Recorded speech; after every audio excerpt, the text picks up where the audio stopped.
আক্রমণ হোক সেটা সরাসরি সামাজিক যোগাযোগ মাধ্যমে অথবা টেলিভিশন সেটে টক শোতে বসে, যেখানেই হোক না কেন ভুক্তভোগীর জন্য সেটা নিঃসন্দেহে পীড়াদায়ক এবং ক্ষেত্র বিশেষে তিনি যদি রাজনৈতিক কেউ হয়ে থাকে তার বিষয় হয়ে থাকে তাহলে কিন্তু পরবর্তীতে সেটা প্রতিরোধ বা প্রতিঘাতের পর্যায়ে পৌঁছাতে পারে। বিশেষ করে সেই জিনিসগুলো ঝুঁকিপূর্ণ হয়ে যায় দুর্বল প্রতিপক্ষ বা অপেক্ষাকৃত ছোট যেসব প্রতিপক্ষ থাকে তাদের জন্য। এবং আর সেই কারণেই আজকে আমরা রাজনীতির মাঠে অনেক ধরনের আক্রমণ দেখতে পাই, যেমন সোশ্যাল মিডিয়ায় বট বাহিনীর আক্রমণ আছে, ঠিক একইভাবে ওসমান হাদিদের উপরেও আক্রমণের ঘটনা কিন্তু রয়েছে।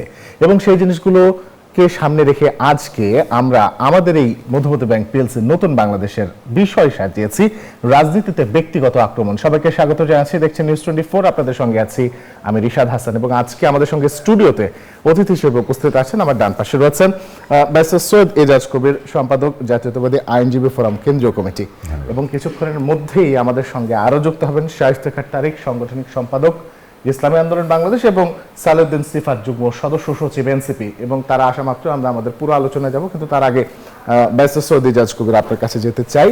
রাজনীতিতে ব্যক্তিগত আক্রমণ, আমি যদি একটু ছোট্ট করে সারসংক্ষেপ বলি, ত্রয়োদশ জাতীয় সংসদ নির্বাচন ও গণভোটের আগে টেলিভিশন টক শো, নির্বাচনী সংলাপে কোনো ধরনের কটূক্তি, হেয় করা বা ব্যক্তিগত আক্রমণের বক্তব্য প্রচার না করতে বলেছে নির্বাচন কমিশন, এবং এটাকে তারা বলছে যে নির্বাচনী পরিবেশ সৃষ্টির জন্য অতীব গুরুত্বপূর্ণ। এই ঘটনার মাধ্যমে বা এইটুক বিষয়ে যদি আসলে তথ্য মন্ত্রণালয়ের চিঠি দেওয়ার হয়ে থাকে, শুধুমাত্র এইটুকু দিয়ে কি নির্বাচনী লেভেল প্লেইং ফিল্ড তৈরি করা সম্ভব বা নির্বাচনী পরিবেশ সৃষ্টি করা সম্ভব? ধন্যবাদ আপনাকে। ব্যক্তিগত আক্রমণ শুধু নির্বাচন না, এটা কোনো সময় কোনো প্রেক্ষাপটেই কারো উপর কেউ ব্যক্তিগত আক্রমণ করবে এটা গ্রহণযোগ্য নয়। শুধু নির্বাচনের বেলায় আপনি বলবেন যে ব্যক্তিগত আক্রমণ করবেন না, এর মানে কি এই নির্বাচনের পরে ব্যক্তিগত আক্রমণ করা যাবে? জিনিসটা সেরকমও না। তবে হ্যাঁ, যেইভাবে বলা হচ্ছে, চেষ্টা করা হচ্ছে যে একটা মানে লেভেল প্লেইং ফিল্ড সৃষ্টি করার কথাটা বলা হচ্ছে, কিন্তু সেটা কি শুধু টকশোর মাধ্যমে দুই প্রার্থী একে অপরকে আক্রমণ করবে না বা টকশোতে বসে কোনো দলকে আক্রমণ করবে না, তাতে কি লেভেল প্লেইং ফিল্ড চলে আসবে? তা না। লেভেল প্লেইং ফিল্ডের জন্য অনেক গ্রাউন্ডস আছে, অনেক লেভেল প্লেইং ফিল্ড বলতে আমরা বুঝাই সমতা। আপনার ইলেকশনের জন্যে রাজনৈতিক দলগুলোর যে সমতা থাকা লাগবে সেটা থাকতে হবে। এখন একজন আরেকজনকে, অতীতে তো আমরা পার্লামেন্টেও গালিগালাজ দেখেছি, পার্লামেন্টে গালিগালাজ দেখেছি না? আবার অতীতে আমরা রাতের ভোট দিনে দেখেছি, দিনের ভোট রাতে দেখেছি, ব্যালট বাক্স ভর্তি করতে দেখেছি, কত কিছু দেখেছি। তখনও লেভেল প্লেইং ফিল্ড ছিল না, গালিগালাজ করেছে, সবই করেছে। কিন্তু এখন কি হচ্ছে? এখন সবচেয়ে বড় প্রশ্ন দাঁড়াচ্ছে যে আমাদের সিকিউরিটি, নিরাপত্তা। অতীতে আপনার চিটাগাংয়ে একজন প্রার্থীকে আক্রমণ করা হয়েছে, গুলি করা হয়েছে, আর রিসেন্টলি এই ইনকিলাব মঞ্চের হাদিকে সরাসরি গুলি করা হয়েছে। এগুলো কিন্তু ভালো লক্ষণ নয়, কারণ আমরা মনে করি যে কোনো একটা গোষ্ঠী, কোনো একটা দল বা কোনো কিছু কতিপয় কিছু মানুষ যারা চায় যে নির্বাচন যেন না হয়, তারা দেশে যেন একটা অস্থিতিশীলতার দিকে চলে যায়, সেই জন্যেই তারা এই জিনিসগুলি সৃষ্টি করার চেষ্টা করছে, এবং এইটা আমাদেরকে প্রতিহত করতে হবে। এটার জন্যে সুষ্ঠু নির্বাচন আমাদেরকে যেরকম পেতে হবে, সরকারকে দিতে হবে, এবং একইভাবে সরকারকে সাহায্যও করতে হবে। কিন্তু সেই সাথে সরকারকেও আপনি নিশ্চিত করতে হবে যে যারা এইসব সন্ত্রাসী কাজগুলি করছে তাদেরকে যেন প্রয়োজনীয় ব্যবস্থা নিয়ে তাদেরকে যেন যত দ্রুত সম্ভব তাদেরকে ধরা হয়, এবং তাদের এই কনস্পিরেসি বা পরিকল্পনা যে সন্ত্রাসী কাজ করে নির্বাচন ঠেকানো বা প্রার্থীদের গুলি করা বা একটা দেশের রাজনৈতিক অস্থিতিশীল সৃষ্টি তৈরি করা, এটার থেকে যেন সরকার ওদের এই কনস্পিরেসিটাকে যেন প্রতিহত করতে পারে। এইটা হলো লেভেল প্লেইং ফিল্ডের শুরু। তারপরে তো আরও অনেক ধাপ আছে, সেই ধাপগুলি পরে দেখা যাবে। কিন্তু এখন হ্যাঁ, টকশো কেন কোনো সময় একজন আরেকজনকে আপনার গালিগালাজ করার, এটা অপ্রয়োজনীয়, এটা আইনগত মানানসই না। কিন্তু এটা বলে হবে না। নির্বাচনের জন্য সুষ্ঠু আপনার মাঠে লেভেল প্লেইং ফিল্ড থাকতে হবে, কর্মীদের জন্যে, নেতৃবৃন্দের জন্যে, প্রার্থীদের জন্যে, দলের জন্যে। এখন সেটা শুধু টকশোর আলাপ আলোচনার মধ্যে হবে না, আমি নিশ্চয়ই সরকার আরও অনেক কিছু করবে আশা করছি। জি, ধন্যবাদ। সালেউদ্দিন সিফাত আমাদের সঙ্গে যুক্ত হয়েছে, তিনি যুগ্ম সদস্য সচিব এনসিপি, আপনাকে স্বাগত আজকে আমাদের এই আয়োজনে। আমরা সম্প্রতি দেখতে পাচ্ছি যে অনেক টকশোতে আমরা দেখতে পেয়েছি একজন আরেকজনকে ব্যক্তিগত আক্রমণ করছে এবং গণমাধ্যমেও কথা বলবার সময় এক এক প্রার্থী অন্য প্রার্থীকে আক্রমণ করছে এবং এই আক্রমণের যে ধারা, সেই ধারাটাও আসলে একটু ভিন্ন রকম এবং সামাজিক যোগাযোগ মাধ্যমে মুহূর্তেই সেগুলো ভাইরাল হয়ে যাচ্ছে এবং মানুষে মানুষে এটি কিন্তু বেশ প্রচলনটা খুব দ্রুত হয়ে যাচ্ছে, খুব দ্রুত স্প্রেড হয়ে যাচ্ছে। এই যে ইসি যে আজকে বলেছে যে এই ধরনের কোনো কিছু প্রচার না করবার জন্য তথ্য মন্ত্রণালয়কে চিঠি দিয়েছে, এটার মাধ্যমে কি আসলে নির্বাচনী পরিবেশ সৃষ্টি করা যাবে, বা বলা হচ্ছে যে এটাকে গুরুত্বপূর্ণ পদ্ধতি বলা হচ্ছে, আসলে কি এটা খুব গুরুত্বপূর্ণ পদ্ধতি? ধন্যবাদ জানাচ্ছি আপনাকে, আপনার মধ্য দিয়ে আমার পাশে উপবিষ্ট সহ আলোচক এবং আপনার চ্যানেলের দর্শক শ্রোতা সবাইকে আমার সালাম ও শুভেচ্ছা। দেখুন, ইসি থেকে যে কথাগুলো বলা হচ্ছে ব্যক্তি আক্রমণ, এটার সত্যতা অবশ্যই আছে। বাংলাদেশের বর্তমান রাজনৈতিক দলগুলোর নেতাদের মধ্য থেকে আমরা দেখতে পাচ্ছি যে একে অপরকে দোষারোপ তো থাকবেই, কিন্তু ব্যক্তিগত আক্রমণের একটা মাত্রা থাকা উচিত, লিমিটেশন থাকা উচিত, যেটা শুড নট বি ক্রসড। তো সেই জায়গাটা আমরা দেখতে পাচ্ছি লঙ্ঘন হচ্ছে। কিন্তু আপনি যে প্রশ্নটি করেছেন দ্যাট ইজ পার্টিনেন্ট, সেটা হচ্ছে এই ব্যক্তি আক্রমণ থামিয়ে দিলে কি নির্বাচন সুষ্ঠু হওয়ার দিকে কি আমরা যাইতে পারবো কিনা। তা আমার মনে হয়েছে যে আমাদের নির্বাচন কমিশন এই ব্যক্তিগত আক্রমণ নিয়ে যে পরিমাণ তারা সিরিয়াস, হচ্ছে বেশি যদি সিরিয়াস যদি রাইট টু লাইফ নিয়ে হইতো, একজন প্রার্থীর জীবন হানি, জীবন সংহার হয়ে যাবে এবং সেটা কিভাবে প্রতিহত করা যায়, সেটাকে কিভাবে মোকাবেলা করা যায়, এটা নিয়ে যদি তারা আরও বেশি সিরিয়াস হইতো তাহলে ভালো হইতো। এবং আমরা দেখতে পাচ্ছিলাম যে সিসি সাহেব যে বক্তব্য দিয়েছেন এটা অত্যন্ত উদ্বেগজনক আমাদের চোখে এবং আমরা এটা নিন্দা জানিয়েছি এবং মনে হয়েছে যে এটা তার কাছে একটা খুবই হাস্যকর ঘটনা। তিনি আহসানুল্লাহ মাস্টারের কাহিনী আনলেন, এরপর হচ্ছে আমাদের রেজা কিবরিয়া সাহেবের বাবার কাহিনী বললেন, বলে তিনি একটা হাসি দিলেন। মনে হইলো যে এটা খুবই নিত্যনৈমিত্তিক ঘটনা, সাধারণ ঘটনা, এবং আমার মনে হয়েছে যে তাদের আসলে আগে এটা নিয়ে কাজ করা উচিত। আর ওনাদের জেনারেশনের প্রবলেম হচ্ছে কি, ওনারা আসলে এই জেনারেশনের আশঙ্কা বুঝতে পারছেন না। ওনাদের কাছে এটা খুবই স্বাভাবিক ঘটনা, একটা খুবই জেনারেল অর্ডিনারি ঘটনা। অথচ আপনি দেখতে পাচ্ছেন যে আমাদের এখানে বিএনপি, জামায়াত আছে, এনসিপি আছে, গণ অধিকার পরিষদ আছে, এবি পার্টি আছে, আর অনেকগুলো দলই আছে। তারা কিন্তু অভ্যুত্থানে একসাথে পার্ট নিয়েছে, তারা যে যার রোল প্লে করেছে। সুতরাং তার বাংলাদেশপন্থী শক্তি হিসেবে আমরা বলতে পারি এবং জুলাইয়ের পক্ষের শক্তি। তাহলে আপনার এখানে প্রধান কনসার্ন হওয়া উচিত জুলাইয়ের বিরোধী শক্তি কারা এবং তারা কি এই ধরনের কর্মকাণ্ড করে নির্বাচনকে বানচাল করার চেষ্টা, কিংবা তাদের রাজনৈতিক দল অথবা যেটাকে আমি বলি গণহত্যাকারীদের দল, সেটাকে প্রাসঙ্গিক করার চেষ্টা করছে কিনা।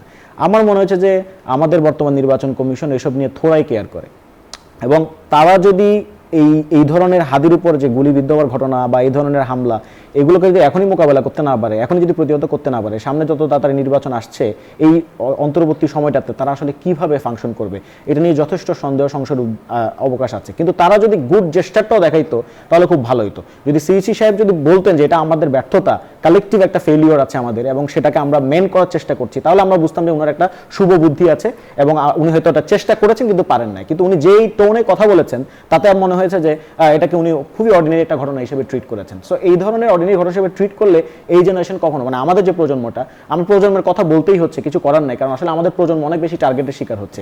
আমরা আমাদের প্রজন্ম দেখা গেল যে নিউ ইয়র্কে গেল, সেখানে তারা আক্তার হোসেন, তাসনিম যারা, তারা মোটামুটি আওয়ামী লীগের যে বিষোদাগারের শিকার সেটা আপনারা দেখতে পেয়েছেন। ডিম মেরে তাকে অপমান করার চেষ্টা করা হয়েছে। আপনি দেখেছেন যে উপদেষ্টা মাহফুজ আলম তিনি যখন নিউ ইয়র্কে গেছেন সেখানেও কিন্তু কনসুলেট অফিসে হামলার চেষ্টা করা হয়েছে। লন্ডনেও একই ঘটনা ঘটেছে, তাকে চেইজ করা হয়েছে। তখনও আমরা সরকারের তরফ থেকে সেই পরিমাণ দ্যাট টাইপ অফ সিরিয়াসনেস সেটা আমরা দেখি নাই। আবার আমাদের এখানে যারা বিশিষ্ট বুদ্ধিজীবী আছে, মানে কিছু হইলে যারা বিবৃতি দিয়ে দেয়, তাদের 100 পৃষ্ঠা বিবৃতি রেডি থাকে, সেই বিবৃতি দাতাদেরকেও কিন্তু আমরা দেখি নাই খুব বেশি মুখ খুলেছে কথা বলেছে। এখন আমরা নতুন করে হাদির ঘটনাটা ঘটেছে। ফলে আমরা যেটা বুঝতে পারি আমাদের অ্যাজ জেনারেশন, সেটা হচ্ছে আগামীতে যদি আওয়ামী লীগ ফেরত আসে কিংবা এই গণহত্যাকারী শক্তি যদি কোনোভাবে রেলেভেন্ট হয়, আমি বিএনপির কথা জানি না, কিন্তু আমি জানি ছাত্র দলের আবিদুলকে টার্গেট করা হবে, আমি জানি আমার বন্ধু হামিমকে টার্গেট করা হবে, মনসুর আলমকে টার্গেট করা হবে, কারণ তারা আসলে অভ্যুত্থানে কি রোল প্লে করেছে তারা সেটা জানে এবং তাদের ক্রোধ শিবিরের ক্ষেত্রে অফকোর্স সাদিক কায়েমের প্রতি তাদের একটা ধরনের ক্ষোভ থাকবে, আমাদের ক্ষেত্রে এনসিপি যারা নেতা আছে তাদের প্রতি টার্গেটটা থাকবে। আমি এটা বারবার বলছি, এই সরকারকে এবং বাংলাদেশের তাবৎ এস্টাবলিশমেন্টকে, এই জেনারেশনকে রক্ষা করতে হবে এবং এই প্রজন্মের প্রতি বেসিক্যালি আওয়ামী লীগের ক্ষোভ। তবে আওয়ামী লীগের এই ক্ষোভটা খুবই, তারা আসলে মাথা মোটা না হইলে হইতো না। সেটা হচ্ছে আপনি কোনো একটা রাজনৈতিক দলের বিরুদ্ধে ফাইট করলে আপনি হয়তো ব্যাক করার একটা চান্স থাকতে পারে। 5 বছর যদি রাজনৈতিক দল ক্ষমতায় থাকে, এরপর যদি পড়ে যায়, হয়তো আপনি ক্ষমতায় আসতে পারেন। কিন্তু আপনি শত্রু বানিয়েছেন কাকে? আপনি কোনো রাজনৈতিক দলকে শত্রু বানান নাই। আওয়ামী লীগের কথা বলছি, আওয়ামী লীগ শত্রু বানিয়েছে একটা জেনারেশনকে। এই জেনারেশন হয়তো হাত দিয়ে আজকে মারা যেতে পারে, আল্লাহ মাফ করুক, আমরা চাই না। তার যদি কোনো খারাপ সংবাদ আসে, কিংবা আরো যদি এরকম আরো 10-15 জন হাদি যদি মারাও যায়, আমাদের জেনারেশন কি ধ্বংস হবে? আমরা আগামী 30 বছর 40 বছর পর্যন্ত কি আমরা বেঁচে থাকবো না? যতদিন পর্যন্ত আমাদের এই জেনারেশন বেঁচে আছে, ততদিন পর্যন্ত আওয়ামী লীগ বাংলাদেশের রাজনীতিতে কখনোই প্রাসঙ্গিক হইতে পারবে না, এবং আমরা হইতে দিব না। আমি ধন্যবাদ আপনার কাছে সালাউদ্দিন সিফাত। আবার আসবো ইজাজ কবির, একটু আপনার কাছে আসি যে আমরা সম্প্রতি দেখেছি যে নারায়ণগঞ্জ 5 আসনের বিএনপি প্রার্থী নিরাপত্তাজনিত কারণে তিনি নির্বাচন থেকে সরে দাঁড়াচ্ছেন বা দাঁড়িয়েছেন। আসলে এই ধরনের ঘটনার কারণেই কি আসলে ইসি খুব তড়িঘড়ি করে এই ধরনের একটি জারি করলো, আদেশ জারি করলো, আপনি কি মনে করেন? না, মানে নির্বাচন 5 আসনের যিনি প্রার্থী উনি বলেছেন যে পরিবারের এবং ব্যক্তিগত এর কারণে উনি সরে এসেছেন। তবে হ্যাঁ, এটা একটা চিন্তার বিষয়, এবং এটা একটা ইঙ্গিত দেয় যে আসলে নির্বাচনী অবস্থাটা কি।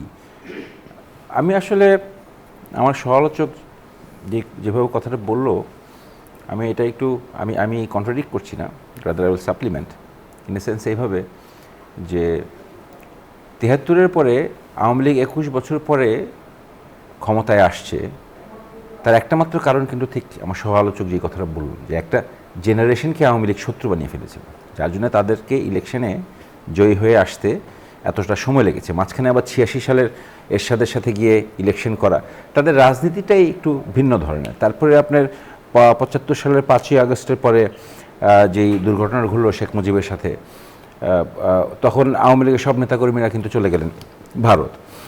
আপনি যদি সিমিলারিটি দেখেন বর্তমানে, যে ধরেন এই হাদিরকে যে হত্যা করার চেষ্টা করেছে বা যে গুলি করেছে, আমরা আপাতত শুনতে পাচ্ছি বা পড়তে পাচ্ছি যে সে নাকি ফেসবুক পোস্ট দিয়েছে, আবার চলে গেছে ভারতে।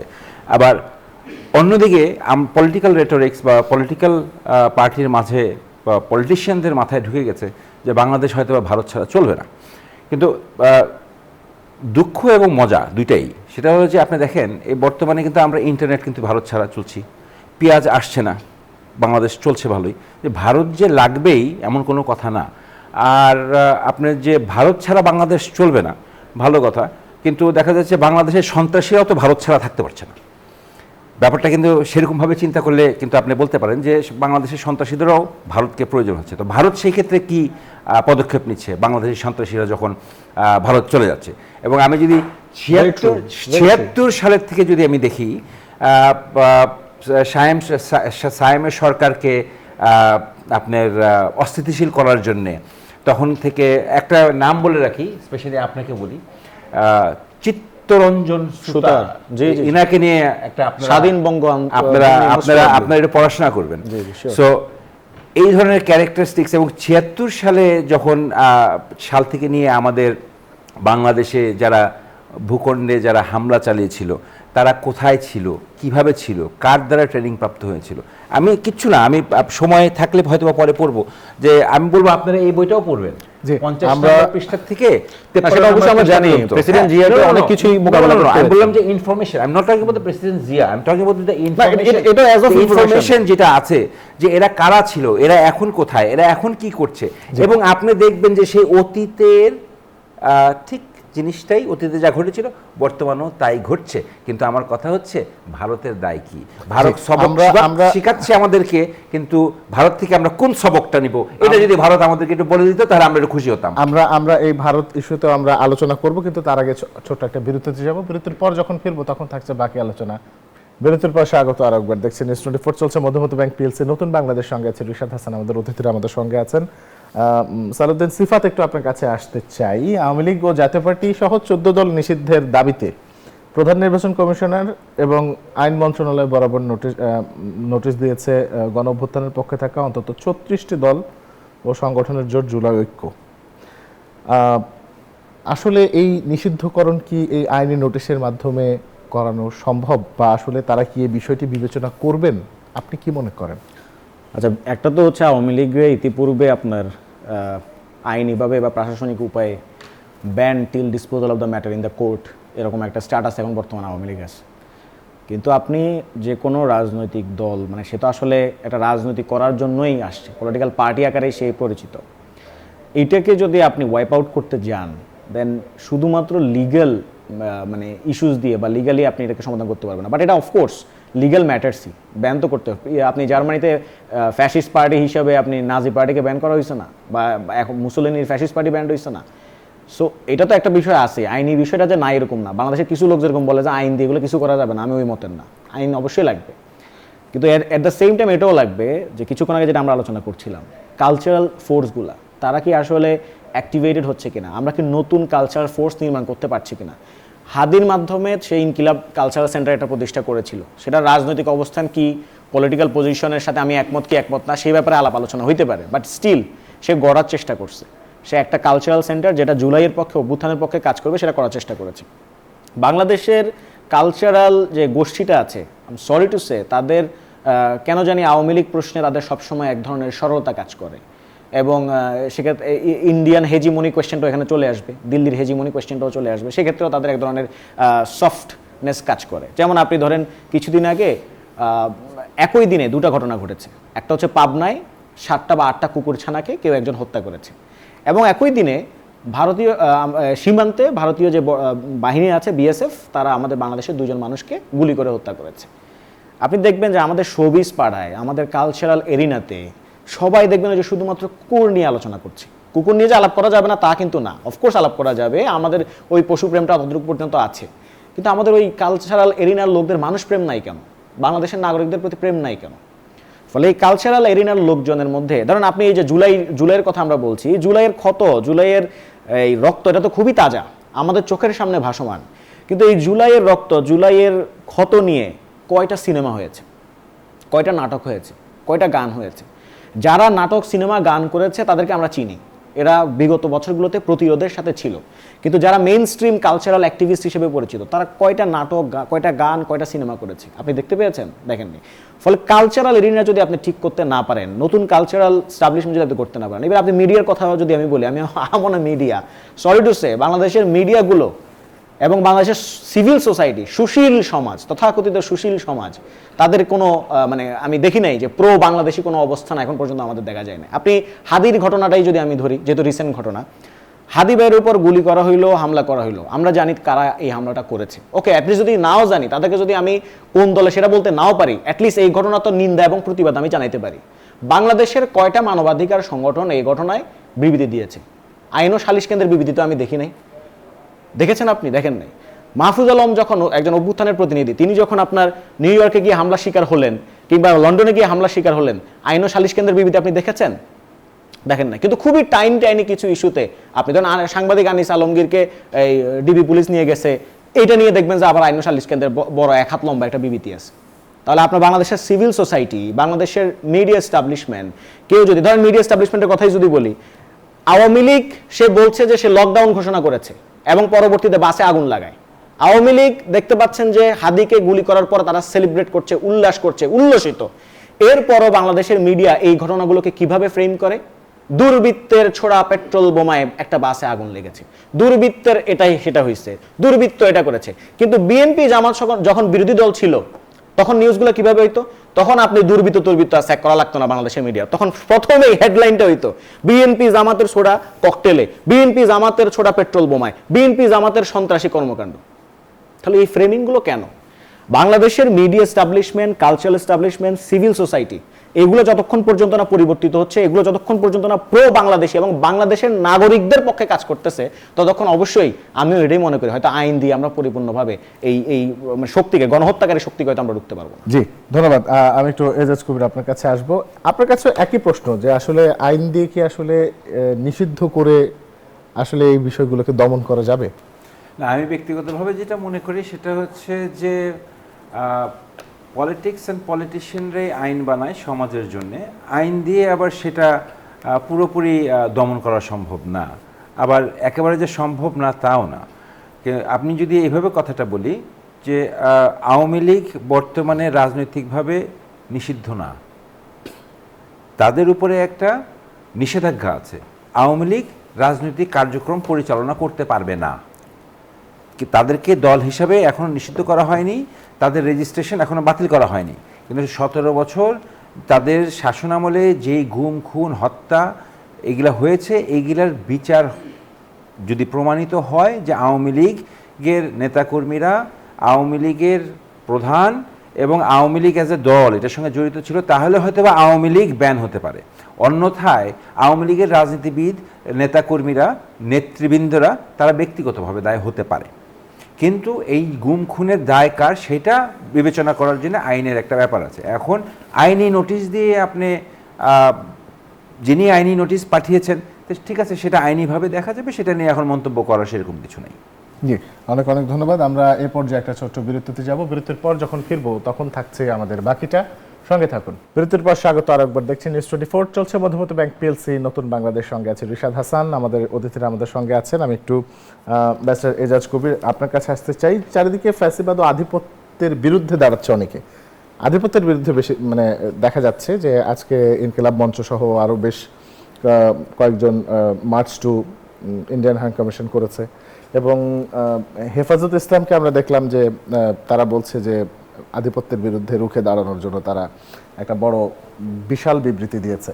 তো এই আধিপত্যবাদের বিরুদ্ধে দাঁড়ানোর যে বিষয়টা রাজনৈতিক দলগুলোর, এই বিষয়টাকে আপনি আসলে কোনভাবে দেখেন? কোন আধিপত্যের কথা বলছেন? ভারতীয় আধিপত্যের কথা বলা হচ্ছে। আচ্ছা, ভারতীয় আধিপত্য না, যে কোনো ভিন দেশের আধিপত্য বাংলাদেশের উপরে আমরা বাংলাদেশিরা কোনো সময় চাইব না, এবং এটা অযাচিত। এরকম যদি হয়, এরকম প্রতিবাদ হবেই, এবং অতীতেও হয়েছে। ঠিক আছে, এটা 1 নাম্বার। 2 নাম্বার হলো যে ফ্যাসিবাদী যেটা বিতাড়িত করেছি আমরা সবাই মিলে, এই ফ্যাসিবাদী যারা ছিল তারা যেন ফেরত না আসে, এবং ভবিষ্যতে যেন এরকম ফ্যাসিবাদী কায়দায় কেউ সরকার না চালায়, সেই সিস্টেমটা আমাদেরকে গড়ে নিতে হবে। এইটা না চাওয়া বা চাওয়ার কিছু নাই, এটাই গণতন্ত্রের নিয়ম। একটা গণতান্ত্রিক দেশ গণতন্ত্রের মতো করেই চলবে, এখানে আধিপত্য বিস্তারের কিছু নেই। এখন আমার দেশের দণ্ডপ্রাপ্ত আসামি ভিন দেশে আছে, এবং আজকের পত্রিকায় দেখলাম যে ওনারা অন্য কিছু নিয়ে চিন্তিত না, আমাদের দেশের ইলেকশন এবং তার নিরাপত্তা নিয়ে চিন্তিত। তো এত চিন্তিত ওই দেশে থেকে থাকার দরকার নেই। তো ওনারা 14 সালে সুজাতা সিংকে পাঠিয়েছিলেন, এবারও সুজাতা সিংকে পাঠিয়ে দেন, বা অন্য কাউকে পাঠিয়ে দেন, এসে একটু চিন্তা করুক ওই আমলের এই আমলের সাথে তফাৎটা কি। ভারতীয় আধিপত্যের কথা যদি বলেন, সেটা ভারত কখনোই বাংলাদেশের উপর আধিপত্য বিস্তার করতে পারে নাই। ভারত সবসময় আধিপত্য বিস্তার করেছে আওয়ামী লীগের উপর, এবং ভারত আওয়ামী লীগকে বাংলাদেশ মনে করে। ভারতের সম্পর্ক বাংলাদেশের জনগণের সাথে নাই, কোনো কালেই ছিল না। ভারতের সম্পর্ক শুধু আওয়ামী লীগের সাথেই ছিল। আপনি যদি জিনিসটা এইভাবেই দেখেন, আমি জিনিসটা এইভাবেই দেখি, এবং আমি তাই মনে করি।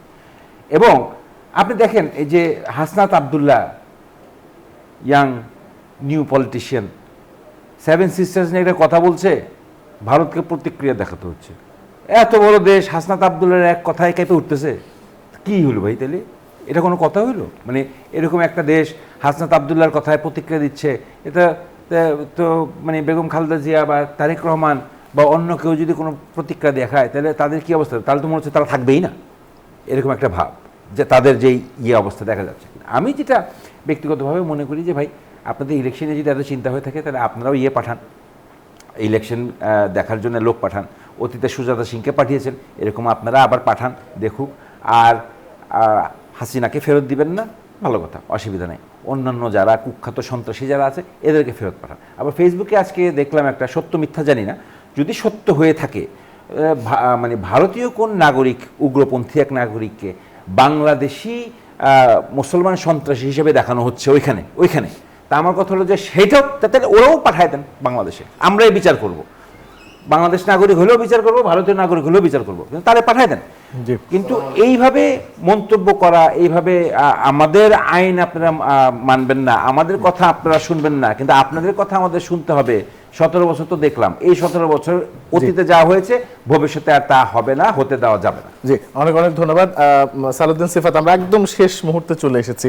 আপনার কাছে আমার একই প্রশ্ন থাকবে যে বন্ধু বিনিময় চুক্তি থাকার পরেও কেন আসলে সন্ত্রাসীদের ফেরত দেওয়া হচ্ছে না, বা যাদেরকে আমরা ফেরত চাই বা বাংলাদেশ ফেরত চায় তাদেরকে ভারত ফেরত দিতে চাইছে না কেন? এটা সহজ উত্তর হচ্ছে যে বাংলাদেশ কখনো আসলে স্ট্রং, যেটা ফরেন পলিসি আমরা বলি, বাংলাদেশের জন্য একটা ভায়াবল, যেটা সকল যে পার্টি আসুক সেই পার্টিকেই ফলো করতে হবে, স্টেটের ফরেন পলিসি, সেটা আমরা প্রণয়নে ব্যর্থ হয়েছি। এখন আগ্রাসন বিরোধীরা, ভাইয়ের যে কথাটা বলেছেন খুব ভালো লেগেছে আমার, এবং এটা সত্য, সেটা হচ্ছে আমাদের সাথে আগ্রাসন বিরোধীদের যে সম্পর্ক, সেটা আসলে কান্ট্রির সাথে, অর্থাৎ স্টেটে যারা বসে আছে তাদের সাথে, জনগণের সাথে না। ভারতের জনগণের সাথে বাংলাদেশের জনগণের যে সম্পর্ক, সেই সম্পর্কটা সবসময় অটুট ছিল এবং থাকবে। আপনি যদি দেখেন যে আজকে 2019 সালের 17 ডিসেম্বর, আজকের এই দিনে এনআরসি এবং সিএ বিরোধী মুভমেন্ট হয়েছিল ঢাকা ইউনিভার্সিটিতে, আমরা সেখানে পার্টিসিপেট করেছিলাম। তখন আমরা ভারতের জনগণের পাশে আমরা দাঁড়িয়েছিলাম। আমরা যদি বলি যে তখন কানাইয়া কুমার ছিল, তারা যেরকম আজাদির স্লোগান দিয়েছিল, আমরা এখানে বাংলাদেশে আজাদির স্লোগান দিয়েছিলাম। আবার আমরা বাংলাদেশে যখন অভ্যুত্থান করছিলাম, তখন তারাও কিন্তু তাদের দেশে আমাদের সমর্থনে সেখানে দাঁড়িয়েছিল। ফলে জনগণের সাথে জনগণের সম্পর্কটা সবসময় ছিল, মানে যারা মুক্তিকামী জনতা তাদের সাথে ছিল। কিন্তু স্টেটের সাথে আমাদের এই ভারতের যে দিল্লির যে স্টেটটা আছে, তারা সবসময় ভর করেছিল আওয়ামী লীগের উপর। তারা আওয়ামী লীগের লেন্সেই বাংলাদেশ দেখতো, বাংলাদেশের মানুষজনকে দেখতো। এবং বাংলাদেশে যারা বর্তমানে আগ্রাসন বিরোধী জায়গায় আছেন, আমরা যদি আগ্রাসন বিরোধিতা করেছি, এতদিন পর্যন্ত আধিপত্য বিরোধী সংগ্রাম করেছি, আমরা বারবার বলবো যে এই সংগ্রামটা যেন হঠকারিতামূলক না হয়, rather it should be diplomatic. জি, অনেক অনেক ধন্যবাদ। আমাদের সঙ্গে একেবারে শেষ মুহূর্তে যুক্ত হচ্ছেন শায়েস্তা তারিক। একেবারে আপনার কাছে আমার একই প্রশ্ন এবং শেষ প্রশ্ন, আমরা একদম শেষ মুহূর্তে আছি। আমি বলবো যে সঠিক নেতৃত্বের অভাব। আমাদের যে নেতা, আমাদের যে রাষ্ট্রনেতা হওয়া দরকার, এবং ভারত যদি এটা উপলব্ধি না করে যে বাংলাদেশের সাথে যদি অন্যায্য কোনো আচরণ করা হয়, তাহলে সেটা ভারতের জন্য ক্ষতিকর হয়, এইটা যতক্ষণ পর্যন্ত উপলব্ধি না করবে, সে ততক্ষণ পর্যন্ত আমার রাষ্ট্রের স্বার্থ সে দেখবে না। এখানে কোনো বন্ধু শত্রুর বিষয় না, সব রাষ্ট্রই চাইবে তার সুবিধা নেওয়ার জন্য। ভারত চাইবে বাংলাদেশ থেকে সুবিধা নেওয়ার জন্য। কিন্তু আমার দেশের নেতারা কি মেরুদণ্ড সোজা করে দাঁড়াতে পারলো? যদি দাঁড়াতে না পারে, তাহলে স্বাভাবিকভাবেই বাংলাদেশকে তারা শোষণ করবে। আর শোষণের যেটা আমাদের যাদেরকে ফেরত দেওয়ার প্রশ্ন আসছে, ফেরতও তারা দিবে না। শুধু কি এই আওয়ামী লীগের যারা পলাতক আছেন তাদের কথা বলবো? এই রাষ্ট্রের সংখ্যাগরিষ্ঠ মানুষের বিশ্বাসকে যারা আঘাত করছে প্রতিনিয়ত, তারা ভারতে বসে আঘাত করছে। এই যে প্রতিনিয়ত দেশের মানুষকে বিক্ষুব্ধ করে তুলছে, দেশের ধর্মপ্রাণ মুসলমানদেরকে, এবং এই দেশের নাস্তিকরা সেখানে গিয়ে আশ্রয় পাচ্ছে, এই বিষয়ে মানে ভারত ভূমিকা নেবে না ততক্ষণ পর্যন্ত, যতক্ষণ পর্যন্ত আমার দেশের রাষ্ট্রনেতারা এই বিষয়ে সোচ্চার না হবে। তারা যদি নিজেদেরকে মেরুদণ্ডহীন হিসেবে উপস্থাপন করেন, তাহলে যা হওয়ার তাই তো হবে।